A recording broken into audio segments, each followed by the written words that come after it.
But God, rich in mercy, you came to save me.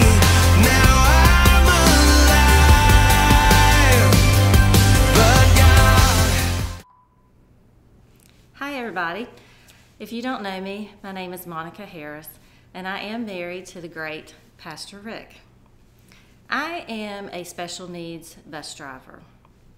I drive for Fagan Mill Middle School, Go Wolves, and Langston Road Elementary School.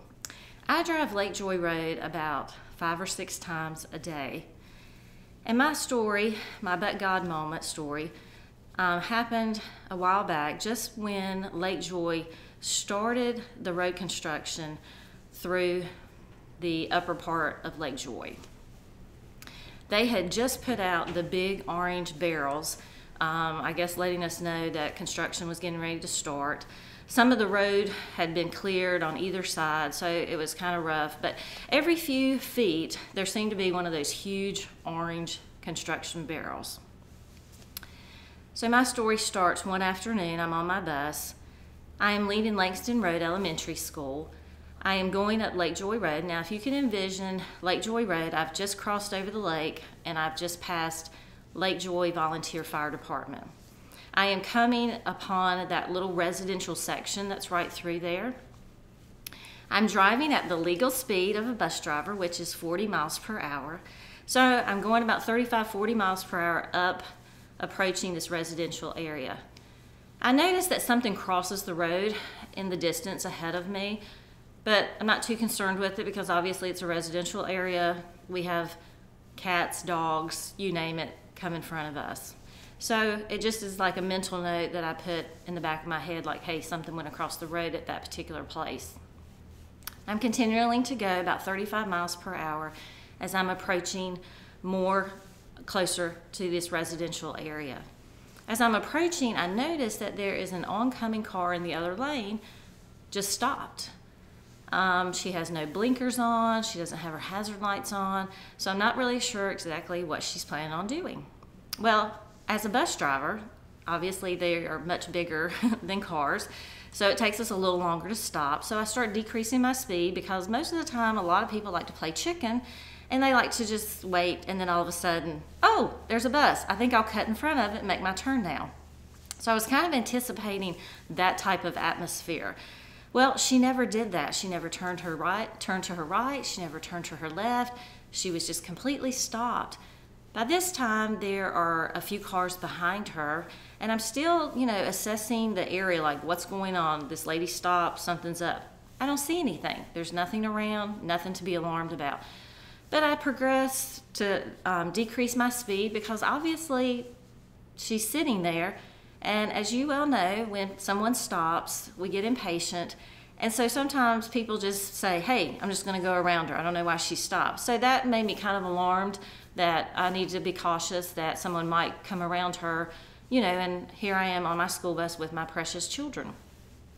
So I'm approaching closer and closer. I'm decreasing my speed ever so much, going about 25 miles per hour. Well, I start noticing that she is flicking her lights at me. So I'm thinking, oh, okay, so now something's going on. She's trying to get her hazard lights on. Something's up. She's trying to let me know. Get a little closer. It was a beautiful, warm, one of those Indian summer days that we had not too long ago. We were wearing sandals. We thought, hey, the end of winter is over. We were so excited. So by this time I'm getting closer, I start hearing her horn blowing just out of control. Obviously, I'm thinking, okay, something is definitely going on now. I can't figure it out, but I'm going to keep dropping my speed lower and lower. As I'm approaching her, I can see her face now, and this lady seems to be in some type of distress. She obviously is just trying to let me know something's going on. I'm in my bus. I'm driving up the road. This lady has stopped. There's cars behind her. There doesn't seem to be anything wrong, but this lady's trying to get my attention for some reason. She's blinking her lights, honking her horn. Now she's waving her hand out the window. So I'm thinking, okay, something is definitely going on. So I am just not going to go any faster. I am at a snail's pace now. I am just trying to figure out what is going on. I can't see anything. There's nothing to the left of me. There's nothing to the right of me except for the little bit of construction and the huge orange barrels that they had put out for the construction. I'm still not going very fast. I am like almost right up with her. I still am confused because I don't see anything that's happening. But as I approached her, on the left, there's nothing. So I'm like, okay, I'm clear here. I look to the right. As I get even with the construction barrel, there is a toddler, maybe probably 2 years old or younger. He is standing out there in a diaper, no shirt, no shoes, no nothing. There is no adult around. There are no other children around. There's just this one precious little child standing behind this construction barrel that I had no idea was there. He had apparently been playing in his yard, and the object earlier in the story that had grown across Lake Joy Road was his little ball. He had been playing ball in his yard, and the ball had ran down the driveway and across Lake Joy Road, and the lady had seen him running down the driveway and was about to cross Lake Joy Road, but I could not see him at the position that I was in coming up from Lake Joy Road.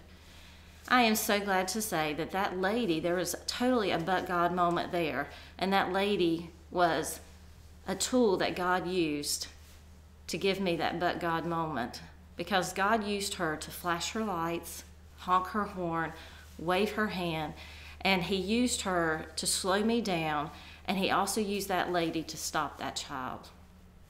This would have been such a totally different story if I had been continually going 40 miles per hour up Lake Joy and that precious little child had walked out in front of that school bus. I would be sitting here telling you probably a totally different but God moment. I'm so thankful that God showed up that day and worked through that lady. And as I pass that residential area every day, it brings to mind the detail and the attention that God gives us in these moments that we're talking about right now of but God.